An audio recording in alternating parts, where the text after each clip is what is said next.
வீடியோவை வழங்குவோர் Venus matric மேல்நிலைப்பள்ளி சிதம்பரம். நான் வந்து குரூப் 2 ப்ரிலிம்ஸ் வந்து 25 out of 25 போட்டேன். குரூப் 1 சரி, அப்புறம் குரூப் 4 வந்து 20 போட்டேன். பார்த்த உடனே ஆன்சர் அடிச்சுட்டு அடுத்த கொஸ்டின் போயிடுவேன். அது ஒர்க் அவுட்டே பண்ணியிருக்க மாட்டேன்.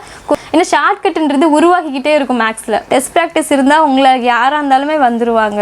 நான் எந்த ஒரு ஷார்ட்கட்டுமே வந்து ஃபாலோ பண்ணதில்லை. நான் நல்லா ப்ராக்டிஸ் பண்ணியிருந்தேன். ஆனால் மேக்ஸுக்கு ஷார்ட்கட் மறந்து போயிடும். பட் ஆனால் நம்ம ஒரு ஷார்ட்கட் கற்றுக்கிட்டு 10th ஸ்டாண்டர்ட் மேக்ஸ் தானே, அதுவும் லைஃப் அப்ளிகபிள் மேக்ஸ் எல்லாமே.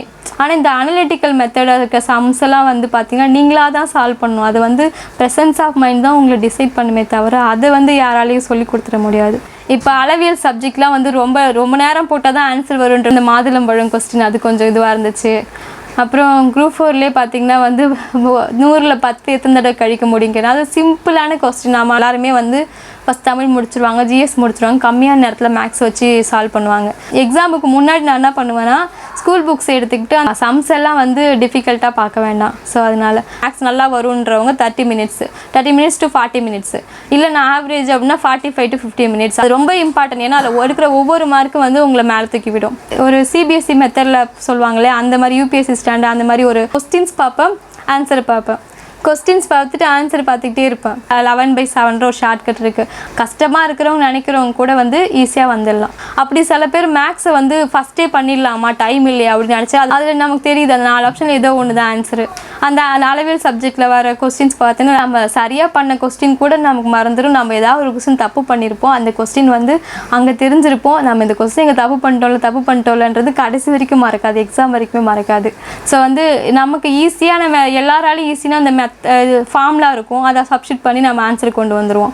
ஒரு மெத்தட் இருக்கும், அதை ஃபாலோ பண்ணி போட்டுருவோம். 10th வரைக்கும் எல்லாரும் மேக்ஸ் படிச்சிருப்போம். இன்ஜினியரிங் மேக்ஸ் இருக்குது. ஏன்னா இந்த மேக்ஸ் எல்லாம் ஹெல்ப் பண்ணுமான்னு கேட்டால் வீடியோவை வழங்குவோர் வீனஸ் மெட்ரிக் மேல்நிலைப்பள்ளி சிதம்பரம். இனிய வணக்கம். மறக்காம சப்ஸ்கிரைப் பண்ணுங்க, பக்கத்தில் இருக்க பெல் ஐகான் கிளிக் பண்ணுங்க. தேங்க்யூ.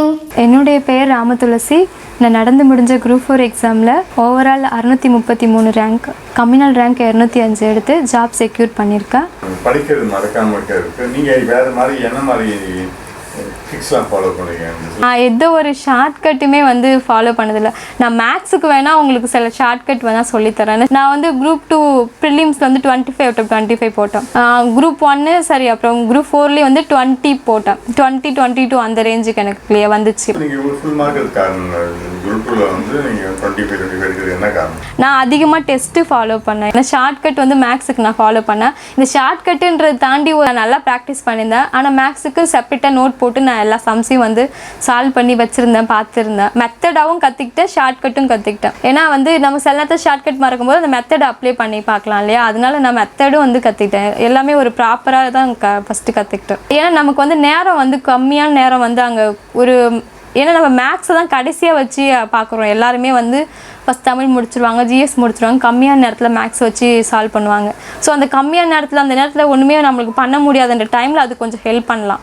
அப்படி சில பேர் மேக்ஸை வந்து ஃபஸ்ட்டே பண்ணிடலாமா, டைம் இல்லையா அப்படின்னு நினச்சா அது பண்ணாதீங்க தயவு செஞ்சு. ஏன்னா வந்து ஒரு கொஸ்டினுக்கு ஆன்சர் வரனாலும் என்ன பண்ணுவீங்கன்னா நிறைய நேரத்தை அதில் செலவு பண்ணிடுவீங்க. ஸோ இருக்க வரைக்கும் ஒரு 45 to 1 hour, ஒரு நல்லா படிக்கிறவங்க மேக்ஸ் நல்லா வருன்றவங்க 30 minutes to 40 minutes, இல்லை நான் ஆவரேஜ் அப்படின்னா 45 to 50 minutes. அதிகபட்சம் 1 hourக்கு மேலே மேக்ஸுக்கு வந்து டைம் எடுத்துக்காதீங்க. ஏன்னா 25 கொஸ்டின்ஸ் அது ரொம்ப இம்பார்ட்டன்ட். ஏன்னா அதில் இருக்கிற ஒவ்வொரு மார்க்கும் வந்து உங்களை மேலே தூக்கி விடும். அது இம்பார்ட்டன்ட் தான். இருந்தாலும் ஃபஸ்ட்டு எடுத்து மேக்ஸ் போட்டிங்கன்னா ஒரு சம்லேயே ரொம்ப நேரம் ஏதாவது வரலன்னா இது பண்ணிட்டு டைம் வேஸ்ட் பண்ணுறீங்க. ஸோ அதை கடைசி டைமாக அலாட் பண்ணிவிட்டு இருக்கிறத சீக்கிரம் முடிச்சுட்டு அதுக்கு போனீங்கன்னா கொஞ்சம் ஈஸியாக இருக்கும். ஸோ மேக்ஸு வந்து பார்த்திங்கன்னா இப்போ வந்து நிறைய வந்து அனலிட்டிக்கல் மெத்தடில் வந்து மேக்ஸே கேட்குறாங்க. ஸோ பார்த்திங்கன்னா உங்களுக்கு நல்லாவே தெரிஞ்சிருக்கும், அந்த தமிழ் டிரான்ஸ்லேட் அந்த மாதுளம் பழம் கொஸ்டின் அது கொஞ்சம் இதுவாக இருந்துச்சு. அப்புறம் குரூப் 4லேயே பார்த்திங்கன்னா வந்து 100ல் 10 எத்தனை தடவை கழிக்க முடியுங்கிறது அது சிம்பிளான கொஸ்டின். ஆனால் அது ஒரு காம்ப்ளிகேட் பண்ணி யோசிச்சுருந்துருப்போம். எத்தனை முறை கழிக்க முடியும், இது ஒரு கொஸ்டினாக கேட்டிருக்காங்களே அப்படின்னு யோசிச்சுருந்துருப்போம். ஸோ வந்து நமக்கு ஈஸியாக நம்ம எல்லாராலையும் ஈஸியாக அந்த ஃபார்ம்லாம் இருக்கும், அதை சப்ஸ்டிட் பண்ணி நம்ம ஆன்சர் கொண்டு வந்துடுவோம். ஒரு மெத்தட் இருக்கும், அதை ஃபாலோ பண்ணி போட்டுருவோம். ஆனால் இந்த அனலிட்டிக்கல் மெத்தடாக இருக்க சம்ஸ் எல்லாம் வந்து பார்த்திங்கன்னா நீங்களாக தான் சால்வ் பண்ணணும். அது வந்து ப்ரெசன்ஸ் ஆஃப் மைண்ட் தான் உங்களை டிசைட் பண்ணுமே தவிர அதை வந்து யாராலையும் சொல்லி கொடுத்துட முடியாது. முடியாது. 2019 பார்த்தீங்கன்னா வந்து மேக்ஸே வந்து தேரியாக கேட்டிருந்தாங்க. அடுத்தது பார்த்தீங்கன்னா வந்து ஃபார்முலா ஸ்கெட்ச் போட்டால் எல்லாரும் போட்டுடுறாங்க. இப்போ பார்த்தீங்கன்னா அனலிட்டிக்கலாக மாற்றிட்டாங்க ஃபுல்லாக. ஒரு சிபிஎஸ்சி மெத்தடில் சொல்லுவாங்களே அந்த மாதிரி யூபிஎஸ்சி ஸ்டாண்டர்ட் அந்த மாதிரி ஒரு அனலிட்டிக்கலாக மாற்றிட்டாங்க. ஸோ உங்களுக்கு வந்து மேக்ஸுன்றதை போடுறதையும் தாண்டி நீங்கள் அதை அனலிட்டிக்கலாக ஒரு விஷயத்தை அணுகுறீங்களான்றதும் இப்போ பார்க்கப்படுது. அப்புறம் ஷார்ட்கட் நான் சொன்னது பார்த்தீங்கன்னா சில ஸ்கூல் புக்ஸ் எடுத்துக்கோங்க. எக்ஸாமுக்கு முன்னாடி நான் என்ன பண்ணுவேன்னா ஸ்கூல் புக்ஸ் எடுத்துக்கிட்டு அந்த எக்ஸாம்பிள் சம்ஸோட கொஸ்டின்ஸ் பார்ப்பேன், ஆன்சரை பார்ப்பேன். கொஸ்டின்ஸ் பார்த்துட்டு ஆன்சர் பார்த்துக்கிட்டே இருப்பேன். அப்படி பார்த்தீங்கன்னா மறுநாள் எக்ஸாமில் போயிட்டு உக்காந்தேன்னா அந்த சம்மு அப்படியே வந்திருக்கும். ஒரு எக்ஸாம்பிள் சம்மு நான் பார்த்த உடனே ஆன்சர் அடிச்சுட்டு அடுத்த கொஸ்டின் போயிடுவேன். அது ஒர்க் அவுட்டே பண்ணியிருக்க மாட்டேன். கொஸ்டினில் ஒரு லைன் கூட மாற்றாமல் அப்படியே எடுத்து வச்சுருப்பாங்க.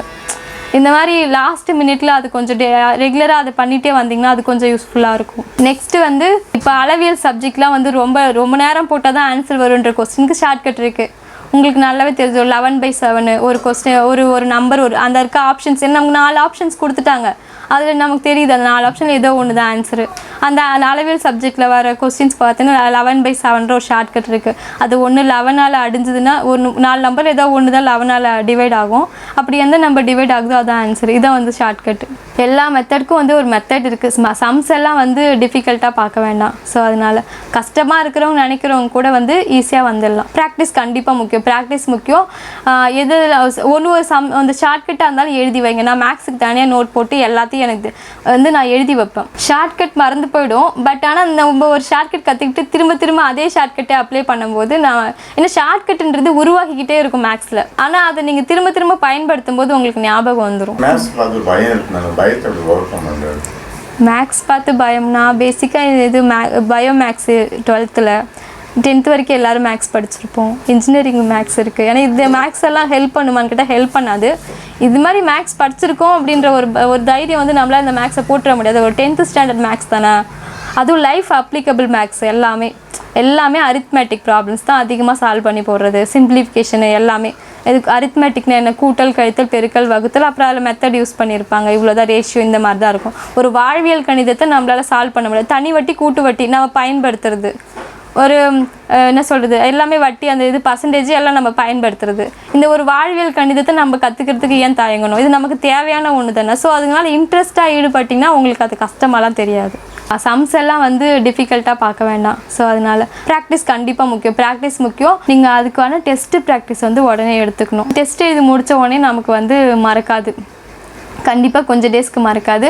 அப்படியே இன்னும் கேட்டிங்கன்னா நம்ம சரியாக பண்ண கொஸ்டின் கூட நமக்கு மறந்துடும். நம்ம ஏதாவது ஒரு கொஸ்டின் தப்பு பண்ணியிருப்போம். அந்த கொஸ்டின் வந்து அங்கே தெரிஞ்சிருப்போம். நம்ம இந்த கொஸ்டின் இங்கே தப்பு பண்ணிட்டோம்ன்றது கடைசி வரைக்கும் மறக்காது. எக்ஸாம் வரைக்குமே மறக்காது. டெஸ்ட் ப்ராக்டிஸ் இருந்தால் உங்களை யாராக இருந்தாலுமே வந்துடுவாங்க. கஷ்டமாக இருக்கிறவங்க நினைக்கிறவங்க கூட வந்து ஈஸியாக வந்துடலாம். வீடியோவை வழங்குவோர் வீனஸ் மெட்ரிக் மேல்நிலைப்பள்ளி சிதம்பரம்.